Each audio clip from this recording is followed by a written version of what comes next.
오늘의 주요 뉴스입니다. 경기도 광명시에서 발생한 살인사건 대응 과정에서 경찰의 소극적인 대응이 논란을 빚고 있습니다. 흉기로 위협받고 있다는 신고가 접수돼 코드 제로를 발동했지만 채널A가 확보한 CCTV에는 뒷짐진 채 골목을 걸어가는 경찰관의 모습이 담겨 있었습니다. 단독 보도입니다. 사의를 표명한 신현수 대통령 민정수석의 거취 결단이 임박했습니다. 여권 내에서는 손절론과 함께 신 수석을 비판하는 목소리가 나오고 있습니다. 거리두기가 완화된 첫 금요일 밤 서울시내 주요 번화가에는 사람들의 발길이 이어졌습니다.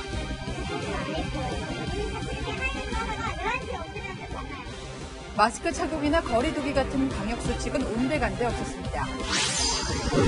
12년 전 선수를 폭행해 논란이 됐던 프로배구 감독이 자녀 경기 출장을 포기했습니다. 배구에서 시작된 학폭 논란은 야구로 번질 조짐도 보이고 있습니다.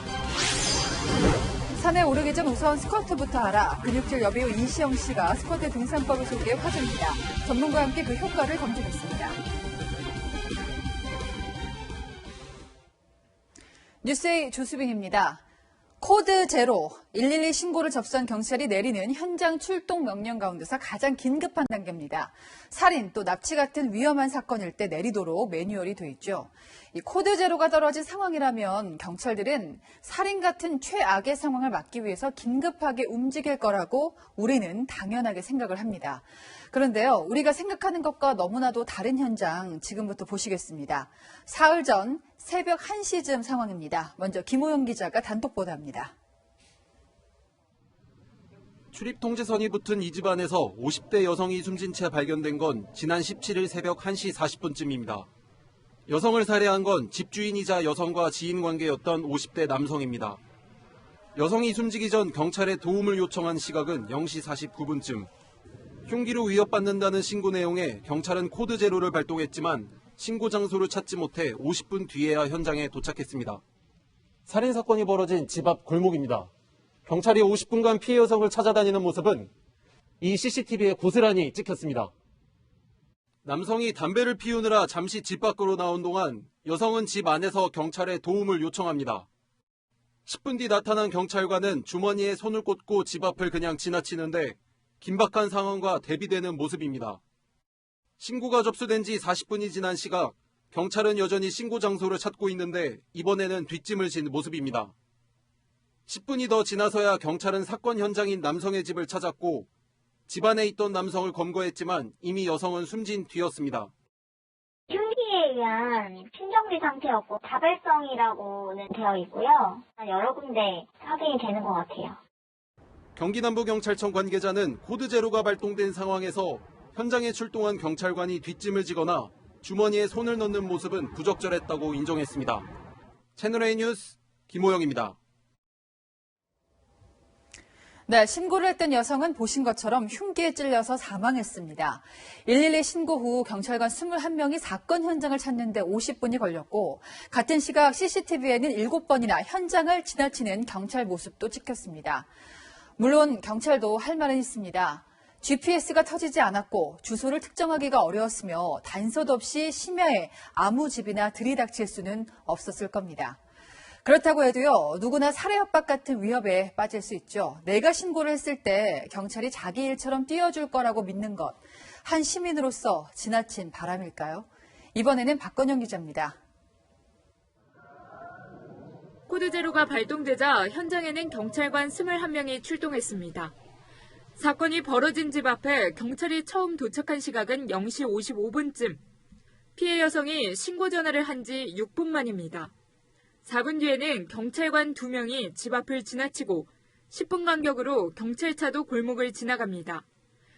그러더니 범행 장소 바로 옆집에 들어갑니다. 조금 전에 여기서 싸운 소리 못 들었어요 그러더라고요. 그래서 다니라고 못 들었어요. 그랬지 알았습니다 그러고 가더라고요. 범인을 검거하기까지 경찰관들은 50분간 7번이나 현장을 오갔는데 집을 찾지 못한 겁니다. 피해 여성은 40초간의 신고 전화에서 다세대 주택이라 정확한 주소를 모르겠다고 한 걸로 전해집니다.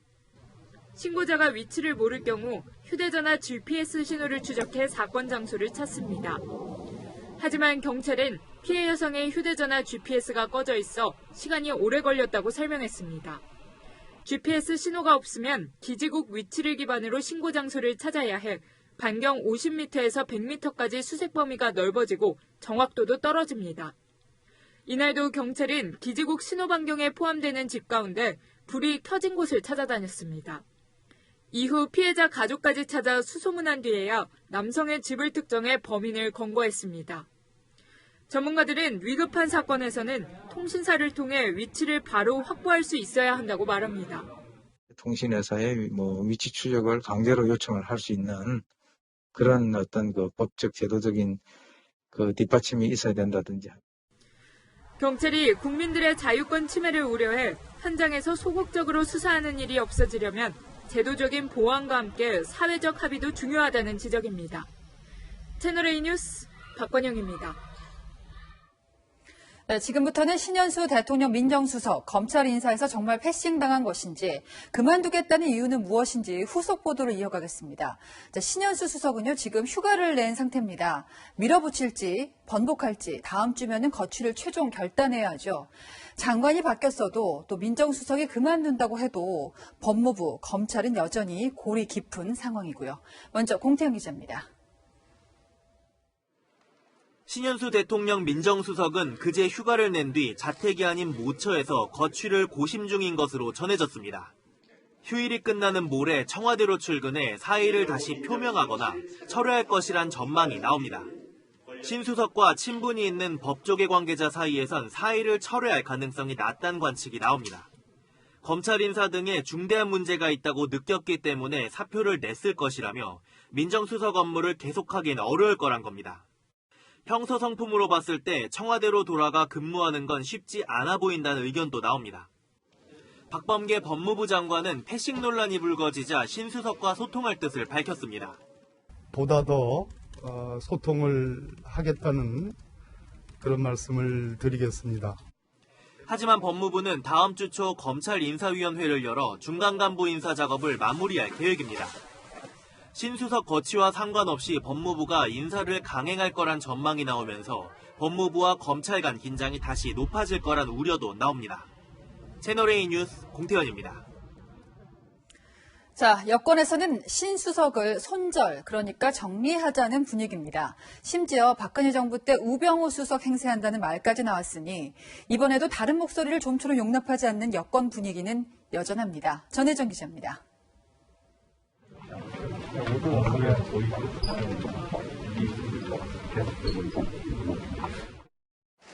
신현수 대통령 민정수석을 설득하는 데에 주력해오던 더불어민주당의 분위기가 바뀌고 있습니다. 신 수석이 사의 표명을 번복할 가능성이 크지 않다는 전망이 확산되면서 신 수석의 사표를 수리해야 한다는 주장이 나오는 겁니다. 민주당의 한 중진 의원은 청와대 참모인데 대통령이 2번이나 사의를 반려했으면 됐지 뭘 더 하겠느냐며 차라리 빨리 정리하는 게 낫다고 전했습니다. 민주당 핵심 관계자도 일개 청와대 참모가 국정에 부담을 주고 있다고 지적했습니다. 갈등이 있는 것은 피할 수 없습니다. 그렇다 하더라도 이 갈등이 관리되지 않고 이런 식으로 언론에 버젓이 공개되는 것은 바람직하지 않습니다.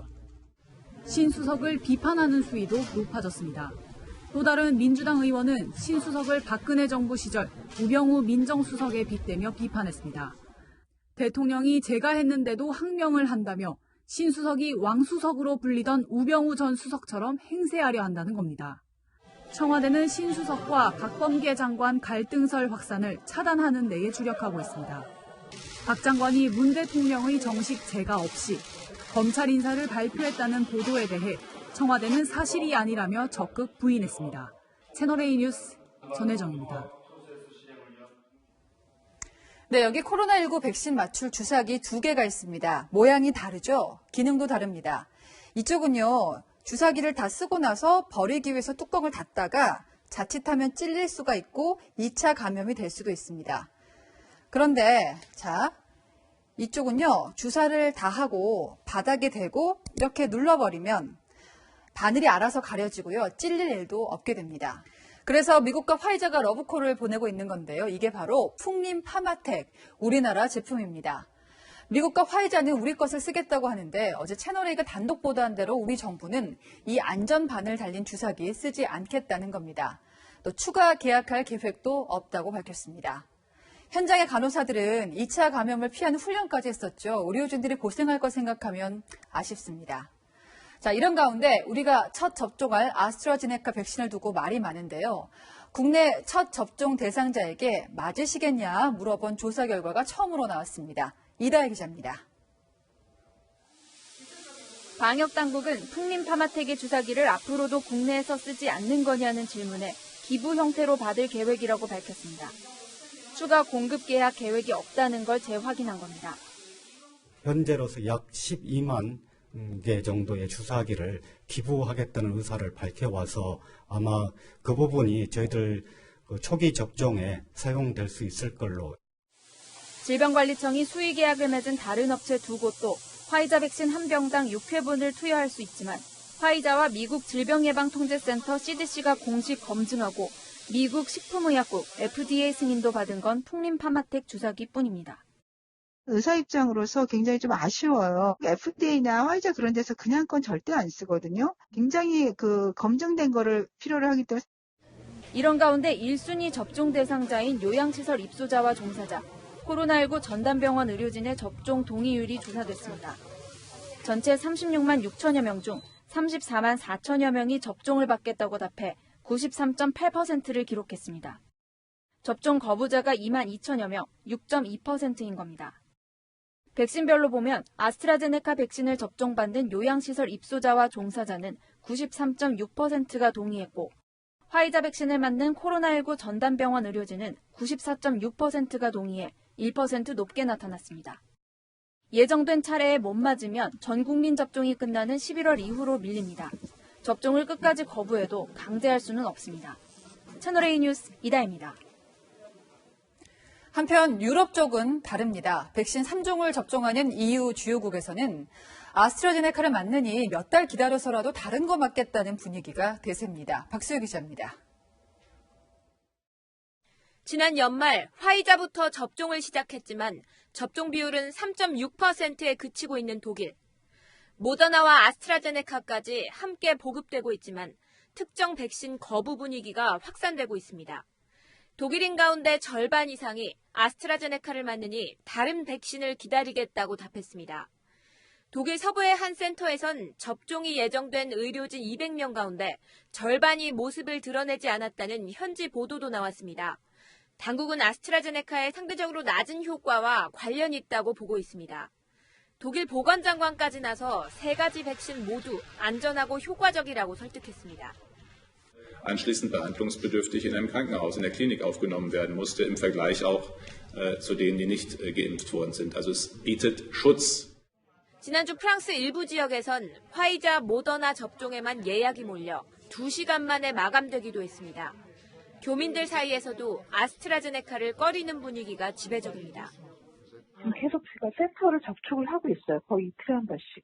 화이자를 맞춰드리고 싶어가지고. 근데 이게 지금 거의 이제 등록 불가능해요.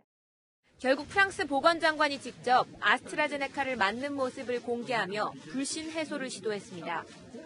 EU 주요국들은 우리처럼 65세 미만에게 아스트라제네카 접종을 권고하고 있고 55세 미만으로 낮춘 곳도 있습니다. 채널A 뉴스 박수입니다. 밤 10시까지만 춤추거나 자리 옮기면 안 된다. 유흥업소가 문을 열 때 방역당국이 내건 조건이었죠. 저희 취재진이 거리두기가 완화되고 첫 금요일 밤 직접 나가봤습니다. 코로나19 사태는 딴 나라 얘기인지 불타던 금요일. 서채리 기자가 현장 고발합니다. 가게 안이 사람들로 꽉 찼습니다. 헌팅포차는 이른 저녁부터 만석입니다. 테이블 간격은 1m도 채 되지 않습니다. 사람들은 마스크를 내리고 옆 테이블 사람들과 대화를 나눕니다. 헌팅포차와 같은 유흥시설에서는 테이블 간 이동이 금지돼 있지만 이런 지침이 무색하게 곳곳에서 짝지어 어울리는 무리가 보입니다. 직원도 오히려 합석을 권유합니다.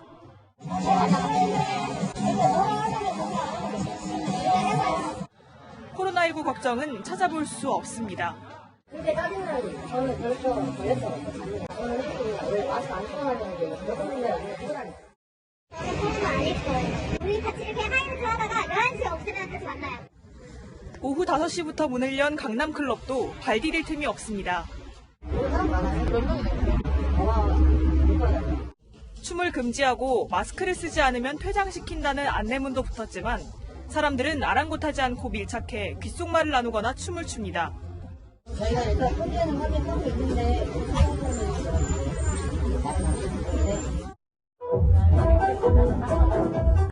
마스크를 내린 채 담배를 피우는 모습도 눈에 띕니다. 영업이 끝난 밤 10시, 거리로 쏟아져 나온 사람들은 아쉬움을 토로합니다. 2차를 제안하기도 합니다. 그래도 힙합이나 들려가는데 사회시랑 같이 저희가 그때 하는데 스타치의 야경 같이 안 좋고. 이달 초 서울 광진구의 헌팅 포차에서 집단 감염이 일어난 지 얼마 지나지 않은 상황. 하지만 거리두기 완화와 함께 방역의식마저 느슨해진 모습입니다. 채널A 뉴스 서채리입니다. 자, 그런데요. 유일한 희망인 백신 접종은 차질 없이 진행될 수 있을까요? 새로운 변수가 나왔습니다. 금고형 이상 범죄를 저지른 의사 면허를 취소시키는 법안이 국회 상임위를 통과하자 대한의사협회가 면허 강탈법이다. 법사위까지 통과하면 파업도 불사하겠다고 맞불을 놓은 겁니다. 최성 기자입니다. 긴급 화상회의로 모인 대한의사협회 소속 16개 시도의사회 회장들. 금고 이상의 형을 받은 의사의 면허를 일정 기간 취소하는 의료법 개정안에 반발하며 또다시 파업 카드를 꺼내들었습니다. 의사들의 직업 수행의 자유를 근본적으로 침해하는 위헌적인 법률이고 그리고 과잉법입니다. 당초 백신 접종 대정부 협력을 거부하는 것도 고려했지만 코로나19 상황을 고려해 이번 성명에서는 빠졌습니다. 어제 국회 복지위는 실형을 선고받은 의사의 면허를 형 집행 이후 5년간 취소하는 등 자격 요건을 강화하는 개정안을 의결했습니다. 의료인은 국민의 생명과 건강을 다루기 때문에 높은 수준의 직업윤리와 사회적 책임이 요구된다는 이유에서입니다. 모든 범죄 판결에 적용되지만 의료행위 중 과실만 대상에서 빠집니다. 의료행위의 특수성을 고려하여 의료행위 중 업무상 과실치사상죄를 범한 경우는 면허 취소 사유에서 제외하였습니다. 법안 통과를 주도한 여당에서는 의사협회를 향한 비판이 쏟아졌습니다. 우원식 민주당 의원은 SNS에 최악의 집단 이기주의 이상도 이하도 아니라고 했고 의사가 협박하면 깡패지 의사냐는 글도 올라왔습니다. 지난해 정부의 의대 정원 확대와 공공의대 설립 계획에 반발해 파업했던 당시의 혼란이 재현될 수 있다는 우려가 나옵니다. 채널A 뉴스 최선입니다. 가덕도의 신공항은 정말 들어설까요? 특별법이 어제 마지막 관문인 본회의만 남겨뒀습니다. 이제 남겨뒀습니다. 선거를 앞둔 정치인들이 어떤 이유로 찬성하는지는 충분히 짐작이 갑니다만은 정작 부산 시민들의 생각도 궁금합니다. 배영진 기자가 들어봤습니다. 시청 건물에 가덕도 신공항 건설을 촉구하는 대형 현수막이 설치됐습니다. 시내 곳곳엔 신공항을 응원하는 현수막들이 붙었습니다. 가덕도 신공항 특별법이 국회 첫 관문을 통과하자 시민들은 대체적으로 환영한다는 입장입니다. 신공항을 계기로 지금껏 낙후된 지역 경제가 되살아날 거란 기대가 큽니다. 젊은이, 또한 물류, 공장, 해외 나가는 것 모든 것 자체가 신공항에서 경제 발전이 이루어진다고 저는 확신을 합니다.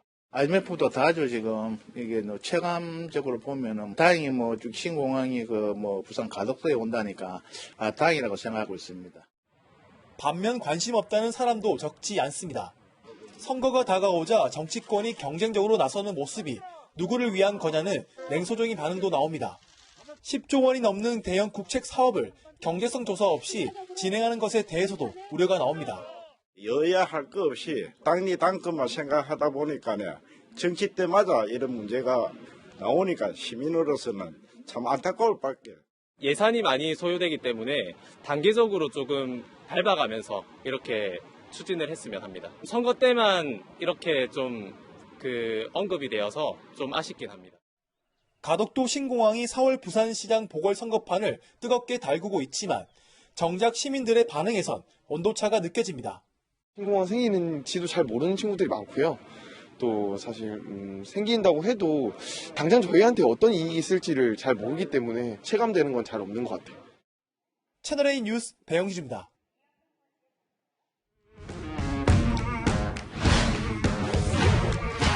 여랑여랑 이민찬 기자 함께하겠습니다. 자, 첫 번째 주제는요. 자, 뭐가 엇갈립니까? 여야의 서울시장 보궐선거 후보 경선 토론회 성적표입니다. 네. 지금 여야가 후보 선출을 위해서 토론회를 하고 있잖아요. 근데 평가가 엇갈린다고요? 네, 민주당 오늘 세 번째 토론회를 그렇죠. 열었는데요. 네. 우상호, 박영선 후보 상대방 검증보다는 우회를 확인했습니다. 예, 서로 양보하시고 계십니다. 어떠십니까? 여전히 관계는 좋으신가요? 네, 제가 좋아합니다. 그린 뉴딜로 친환경 자동차가 많아져야 합니다. 아까 우 후보님은 저거 얘기를 하신 것 적극 같은데. 동의합니다.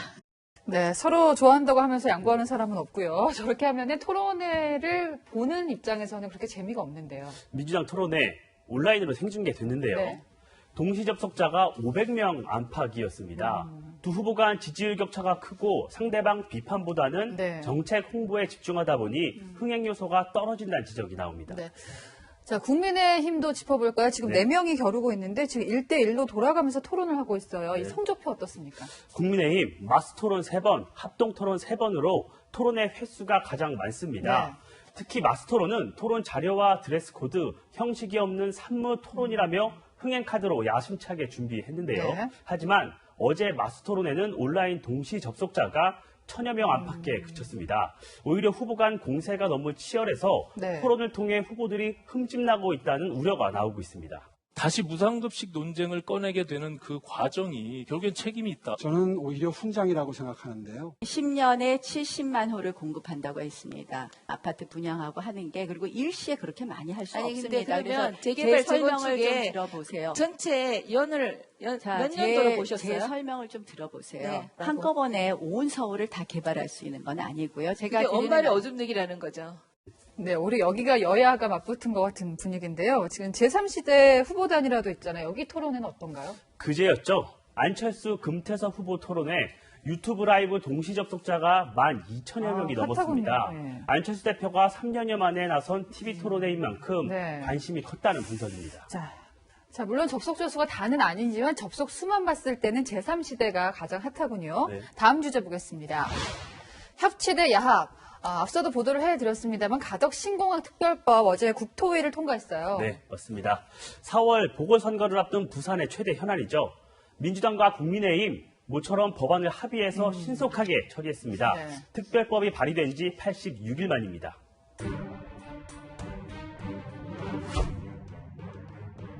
(10조가) 넘는 이런 대형 국책 사업을 예타도 면제하고 각종 특혜를 몰아서 어느 국민이 이해하겠나. 찬성하시는 의원님 거수 손을 들어주시기 바랍니다.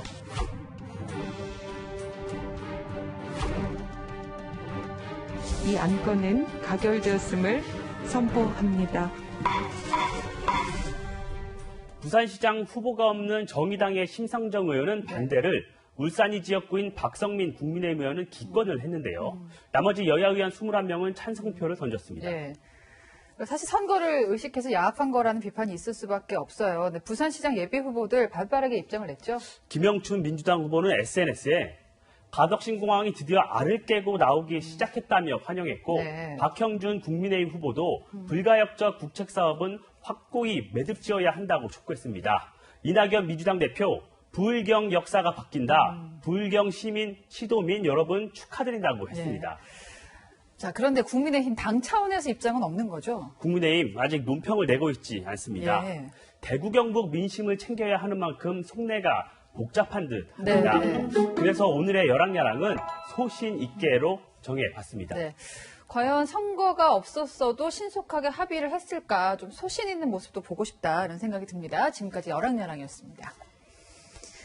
예, 경주 앞바다에서 고깃배가 뒤집혀서요, 선원 6명이 이틀째 실종 상태입니다. 해경이 수색 중이지만 날씨가 도와주질 않아서 안타깝습니다. 김재학 기자입니다. 거센 파도가 몰아치는 바다 한가운데 어선이 뒤집혀 있고 해경 수색함이 일대를 수색합니다. 어제 저녁 6시 46분 경주 간포 앞바다 동쪽 42km 지점에서 9.7톤급 홍게잡이 어선 거룡호가 전복됐다는 신고가 접수됐습니다. 배에는 한국인 2명과 베트남인 3명, 중국인 1명 등 6명이 타고 있었습니다. 해경은 함선 26척과 항공기 7대를 현장에 파견해 수색 3시간 만에 선박을 발견했지만 선원들을 찾지 못했습니다.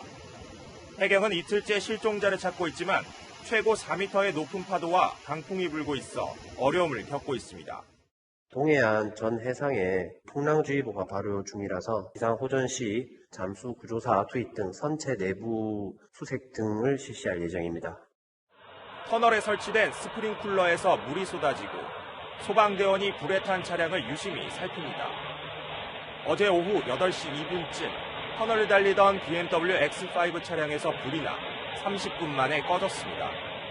운전자가 서둘러 대피해 인명피해는 없었지만 차량 엔진룸이 모두 탔습니다.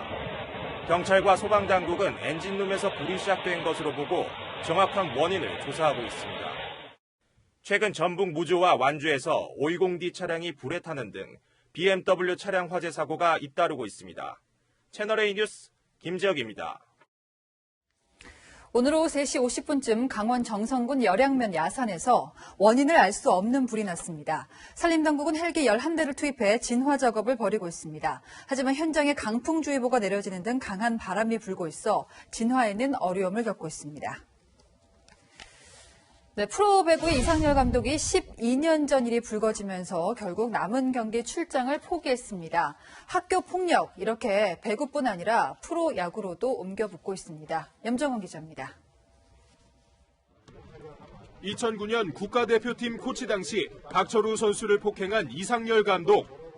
최근 배구계 폭력 문제가 사회적 이슈가 되자 박철우는 SNS에 피가 거꾸로 솟는다는 반응을 내놨습니다. 그리고 이 감독이 몇 년 전까지도 다른 선수들에게 박철우만 아니었으면 넌 맞았다. 주먹으로 못 때리니 모자로 때린다고 말했다며 비판했습니다. 논란이 커지자 이 감독은 박철우 선수에게 깊은 상처를 줘 반성하며 사죄하는 마음으로 자녀 경기 출장을 포기하겠다고 밝혔습니다. 야구계도 어수선합니다. SNS에 현직 야구선수 A씨로부터 초등학교 시절 폭력을 당했다는 폭로글이 올라온 겁니다.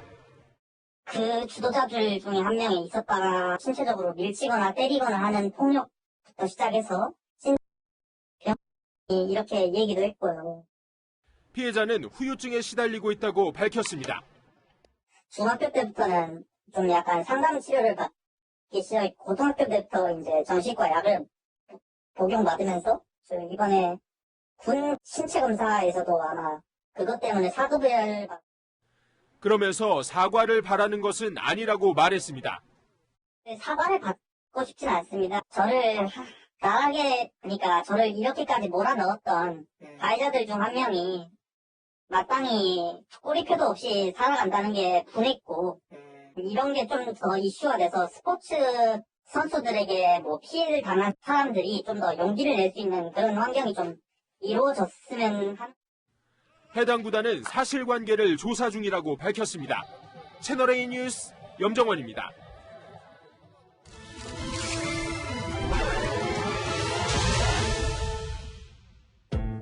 이재영, 이다영 두 쌍둥이 배구 스타가 촉발한 학교폭력 미투가 스포츠계를 넘어 연예계로 번지고 있습니다. 폭로의 범위도 점차 넓어지고 있지요. 하지만 피해자의 억울함을 풀고자 시작된 이 폭로가 진실이 아니라면 얘기는 달라질 겁니다. 가요계 선후배로 한때 음악 작업을 함께했던 가수 길과 프로듀서 탱크가 진실 게임을 벌이고 있습니다. 세 차례의 음주운전 이후 대중들에게 미운털 박힌 남성을 고발하겠다며 길의 은밀한 사생활까지 폭로한 탱크. 그리고 이에 맞서 허위사실 유포는 범법행위라며 법정 공방을 예고한 길.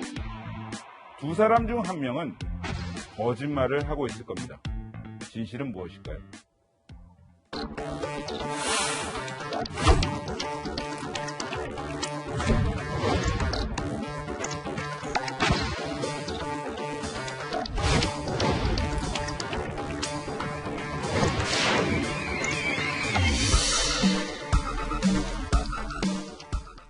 지금까지는 피해를 당했다는 분들이 이름을 밝히지 않은 공인이 아닌 그런 분들이었는데 이번에는 연예인들끼리 폭로전을 펼치고 있군요. 네, 음악 프로듀서 겸 가수죠. 예. 탱크가 유튜브에 폭로 영상을 올린 게 발단이었습니다. 가수 길이 같은 시기 여러 명의 여성을 사귀었으며 함께 음악을 했던 프로듀서들을 노예처럼 부려먹고는 임금조차 주지 않았고 매니저 등에겐 폭력을 행사하기도 했다고 주장했습니다. 예. 특히나 길이 연인 관계였던 여성에게 욕설을 한 것은 물론이고 네. 다른 여성 연예인에게도 욕설을 했다면서 이들의 실명을 공개하기도 네. 했습니다. 자, 이번 폭로가 폭발력이 컸던 게 실명을 거론한 부분 때문이잖아요. 그렇습니다. 이미 세상을 떠난 연예인의 이름까지 언급한 게 문제가 됐던 겁니다. 예. 논란이 일자 해당 영상을 삭제하는 대신에 2차 영상을 추가로 올렸는데 사생활까지 거론한 것은 잘못한 일이라면서도 길의 만행은 모든 게 사실이다. 네. 증명할 순간이 오면 그때 증명하겠다고 밝혔습니다. 길 측도 가만히 있지는 않았습니다. 길을 깎아내리기 위해서 고인까지 언급했고 네. 영상을 올리기 전에도 지속적으로 괴롭혔다 이렇게 반박을 했습니다. 허위사실 유포에 대해서 민형사상 모든 책임 조치를 취할 것이라고 밝혔는데 네네. 탱크가 올린 2차 영상도 지금은 삭제된 상태입니다. 그러니까 어느 게 정확한 사실인지 저희가 지금 정확히 말하기는 좀 어려운 상황인데 이 폭로글을 두고 진실 공방을 벌이는 사례는 또 있어요. 네, 맞습니다. 배우 조병규의 사례가 대표적입니다. 예. 지난 16일에 뉴질랜드 유학 시절 조병규로부터 언어 폭력을 당했다는 폭로글이 올라왔는데 이후 조 씨 측은 의혹 제기 당사자가 작성한 것이라면서 예. 해당 글은 허위라는 확약서까지 공개했습니다. 하지만 조병규 손에 있는 모든 것은 무기였다는 또 다른 폭로글이 등장을 또 하면서 다른 사람의 예. 논란은 계속되고 있습니다. 소속사는 결국 경찰에 수사를 의뢰했습니다. 그러니까 소속사도 엄포를 놨습니다. 형사처벌로 불이익을 당하지 않게 주의하라고도 했는데 이게 만약에 허위라면 처벌을 어디까지 받을 수 있나요? 네, 지난 2017년에 원어원 출신 가수 박지훈에게 중학교 시절 학교 폭력을 당했다는 글을 올린 사람이 있었습니다. 그런데 알고 보니까 이 사람 중학교 동창이 아니라 28살 회사원이었습니다. 일면식도 없었는데 허위 글을 작성한 이유 그저 재미있어서라고 했습니다. 네. 결국 명예훼손 혐의가 인정돼서 100만 원의 벌금형을 받았습니다. 허위 사실로 제3자의 명예를 훼손했을 경우에 5년 이하의 징역이나 1,000만 원 이하의 벌금에 처해지고요. 네네. 만약에 진실을 적시했다고 해도 공공의 이익을 위해서가 아니라 특정인을 비방할 목적이 있다고 판단이 되면 네. 형사처벌을 받을 수 있습니다. 저희가 흔히 결과가 나올 때까지 중립기여를 박는다라고 하잖아요. 저희가 사건 결과가 나올 때까지는 양쪽 입장을 좀 다 반영을 해야겠습니다. 지금까지 최석호 기자였습니다. 네, 패스트푸드 업체죠. 맥도날드가 대표 햄버거 메뉴인 빅맥의 가격을 인상하기로 했습니다. 3년 만에 올리는 거라는데요. 파리바게뜨 같은 대형 프랜차이즈 빵집들도 줄줄이 가격을 올리고 있죠. 당장 장바구니 물가도 치솟는 거 아닌지 걱정입니다. 안건우 기자가 취재했습니다. 참깨빵 위에 순세고기 패티 2장 특별한 소스 양상추 치즈 피클 양파까지 빠빠빠라빠. 제가 사온 햄버거 둘 다 지금은 4,500원입니다. 오는 26일부터는 100원이 올라서 4,600원이 되는데요. 해체를 해볼게요. 재료 때문인데요. 여기에 들어간 양파가 1년 만에 109%, 토마토가 57%나 올랐다는 게 맥도날드의 설명입니다. 롯데리아는 맥도날드보다 먼저 이달 초 햄버거와 디저트 가격을 100원에서 200원 올렸던 상황, 빵집도 마찬가지입니다. 곡물과 달걀 가격이 폭등하면서 파리바게뜨는 일부 빵값을 5.6%, 뚜레쥬르는 9% 올렸습니다. 지난달 채소나 육류 같은 농림수산품 물가는 한 달 만에 7.9% 상승해 2년 5개월 만에 가장 많이 올랐습니다. 식품 가격은 생산자 물가 전체를 밀어올렸습니다. 12월보다 0.9% 상승했는데 석 달 연속 상승입니다. 급기야 정부가 먹거리 물가 점검에 나섰지만 흐름을 바꾸긴 쉽지 않습니다. 경기 침체 속에 체감 물가가 상승하고 식료품을 중심으로 한 물가 상승의 여지는 있다고 생각됩니다. 전문가들은 아직은 인플레이션을 논할 단계는 아니라면서도 하반기에 백신이 풀리며 소비가 회복되면 갑작스러운 물가 상승을 겪을 수도 있다고 경고합니다. 채널A 뉴스 안건우입니다. 4월 17일 50km 운전자라면 기억해 두셔야 합니다. 이날부터는 전국에서 도시만 제한 속도가 시속 50km로 내려갑니다. 자, 지금보다 시속 10km 정도 내려가는 거죠. 운전할 때야 별 차이를 못 느끼지만 보행자 사고는 확 줄어든다는데요. 박정석 기자가 실험으로 보여드리겠습니다. 4월부터는 무조건 다 50으로 바뀌는 거 혹시 들어보셨나요? 아니요, 저 못 들어봤어요. 거의 들어본 적 60km나 50km나 그렇게 차이가 없는 것 같아요, 솔직히 말해서. 오는 4월 17일부터 전국 도시의 일반도로 차량 제한 속도가 시속 50km로, 보행자가 많은 주택가 등 이면도로는 시속 30km로 10km씩 낮아집니다. 과속으로 인한 교통사고를 줄이자는 취지입니다. 운행 속도에 따라 돌발 상황 발생 시 운전자의 반응이 얼마나 달라지는지 직접 확인해 보겠습니다. 직선 도로를 달리다가 신호가 켜지면 급제동해 고가를 피하는 방식. 먼저 시속 50km로 달려봤습니다. 신호를 발견하고도 충분히 피할 여유가 있습니다. 50km는 그래도 괜찮았어요? 같은 조건에서 속도를 시속 60km로 올리자 미처 피하지 못해 고가를 쓰러뜨렸고 충돌 충격으로 설치된 카메라까지 떨어졌습니다. 다 쓰러뜨렸는데요? 보행자 충돌 시험에서도 확연한 차이가 눈에 띕니다. 실험 결과 속도를 시속 10km만 낮춰도 보행자 중상 가능성은 90%대에서 70%대로 크게 떨어집니다. 2018년부터 시범 시행한 지역의 경우 전체 사고 건수는 13% 넘게 줄었고 사망자도 60% 넘게 감소했습니다. 교통사고 감소와 그 더불어서 부상 정도를 낮추기 위한 사람 중심의 정책이라고 볼 수 있습니다. 정책 시행이 2달 앞으로 다가온 가운데 서로를 지키는 도심 안전속도 5030 꼭 기억하셔야겠습니다. 채널A 뉴스 박정서입니다. 사람 때리는데 코로나19가 핑계가 될 수는 없습니다. 미국 뉴욕에서 여성들이 연달아 폭행을 당했는데요. 동양인이라는 게 그 이유였습니다. 워싱턴 김정은 특파원입니다. 뒷걸음질 치는 중국계 여성에게 상자를 집어던지고 밀치는 남성. 여성은 신문 갑판대에 머리를 부딪히고 힘없이 쓰러집니다. 당시 영상은 아시아계 여배우가 SNS에 공유하며 공분이 확산됐습니다. NYPD saying, we've arrested the guy, and because of social media, because of everyone's efforts, we were able to find out who this guy is and get him. 지하철에서 폭행당한 60대와 70대를 포함하면 하루에만 뉴욕시에서 아시아계 여성 3명이 피해를 당했습니다. 지난달 90대 노인은 갑자기 뒤에서 공격을 받아 중상을 입었고 피습당한 또 다른 80대 남성은 이틀 후 결국 숨졌습니다. 피해자는 모두 아시아계입니다. And he never wake up again. I never see him again.